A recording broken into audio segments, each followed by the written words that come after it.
Bonjour, my friends. Should I go for Japanese again? I don't know. I mean, we did it once, it was kind of yabai. So, let's stay out of this for now, shall we? Still, you guessed it, once again we're going to talk about Japan. And as always, I'm the Elegant Dandy, and today we're going to talk about manga, and especially One Piece. With the Wano arc being finished in the manga version of One Piece, I believe it is time to have a chat about it, without spoiling our friends, of course. Now, Japan and One Piece, here we go. Ikuyo, ore no nakama.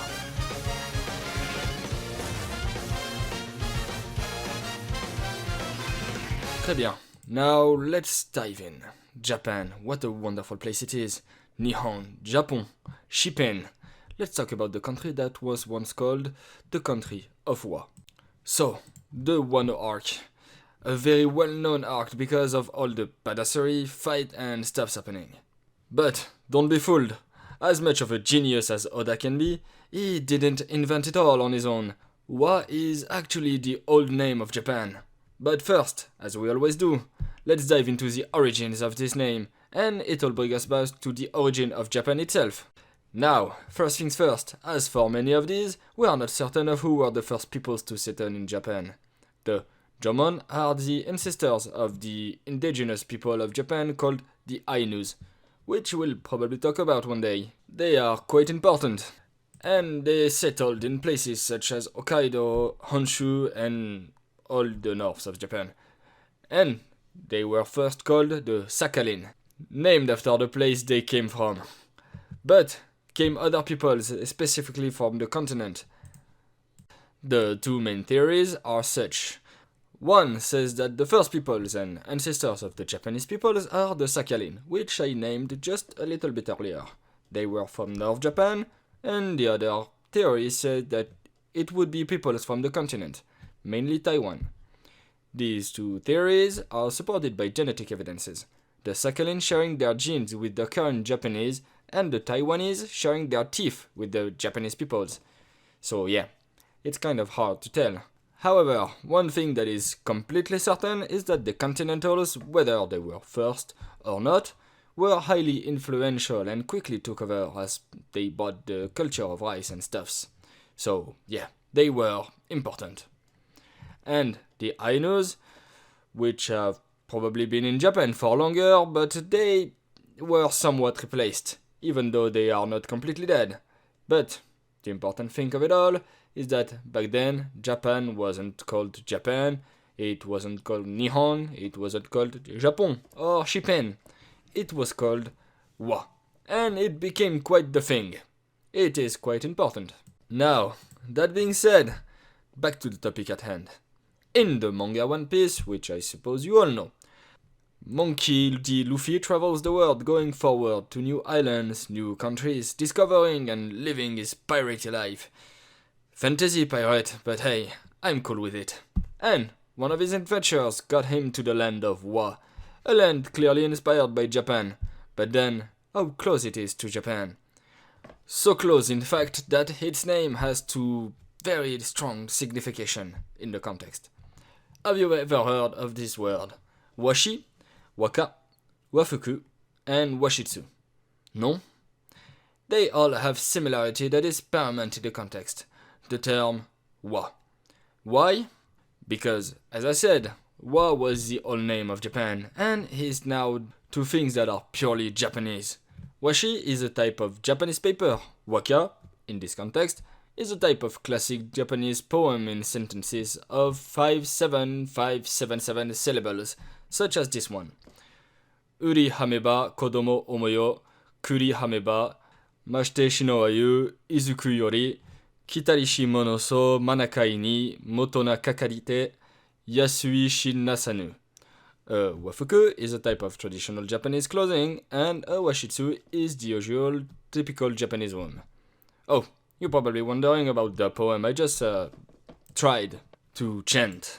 Yes, Japanese is kind of hard, but hey, we all have to do. And the poem says, when I eat melons, my children come to my mind. When I eat chestnuts, the longing is even worse. Where do they come from? Flickering before my eyes, making me helpless endlessly night after night, not letting me sleep in peace. However, there is a second meaning to the term wa. It also means harmony, which is emphasized in the way Japanese peoples live, especially in the country lives. Everything has its place and every place has its thing. All is harmony, and they are quite the strict peoples. Now, on this you can already see that the resemblance goes deeper than just calling your character Odin. But we'll dig a bit deeper still. I'm a man that likes to go as far as possible. So, let's dive in. In the Wano arc, there are plenty of characters, all inspired by myths or culture. Soba Mask being a reference to the whole Kamen Rider genre, with foods on top of it. Or even our good friend Kawamatsu, which is an obvious reference to the myth of the Kappa. The Kappa being a creature of Japanese legends, which I'm certain you already know of, but a quick reminder is always good. Now, let's quickly review the most important things in Wa, and finish by the least obvious one. We're not going to talk about the samurai nor the ninja because, well, you already know all about it. So, let's start with the Kappa. This creature is a weird thing. Take a duck, have him make babies with a human and a frog, and bam, you've got a Kappa. They live in rivers, they like to drown peoples or remove their souls from their butthole. This still doesn't prevent them from having weaknesses. Kappas are big on cucumbers. If you go near a river in Japan, always have one on you. Because if you give it to them, you're not gonna have your soul ripped out of your butthole. Or you could just bow. Kappas are highly polite when they're not ripping your soul out of your a-hole. And they'll bow back, which will spill the water they have on their little crevice on their skull, and they lose all strength. Then you can defeat them, and if you feel like being elegant, you'll do it in a sumo match, as they love sumo. Alright, Kappa is somewhat done. Then there's Tenguyama Hitetsu. What is he? Well, he's a Tengu, obviously. These are highly powerful yokai or even kami. Now, for these, you take a man. And when I mean a man, I mean a man. Take a man's man. Then, color his skin red. Give him a huge nose, crow's wing, give him traditional clothing and a fan, and you've got yourself a Tengu. Now, these yokais are not the best guys usually. They are quite fierce against Buddhism, messing with monks, possessing women to try and have sex with saints to get them to stray away from the path. They change into Buddha statues to kidnap monks and get them lost. They are not the best peoples. Associated with wrath and arrogance, they birthed a Japanese saying to talk about highly arrogant peoples. Tengu ni naru, to become a Tengu, meaning that when they die, the peoples will turn into angry, arrogant ghosts. Okay, there's quite a lot, so as you can guess, I'm gonna skip some of them. Quickly, let's blitz through the next one that we'll talk in future videos, so I don't want to spoil it a little. Quickly, so Orochi, because it's important, and we're gonna talk about it in a later video, is inspired by the monster Yamato no Orochi, which is one of the two main characters of a very important Japanese legends. Then there are Fujin and Raijin, which are two Japanese kamis, respectively wind and thunder, represented as ogres. And we'll talk about them in later videos too.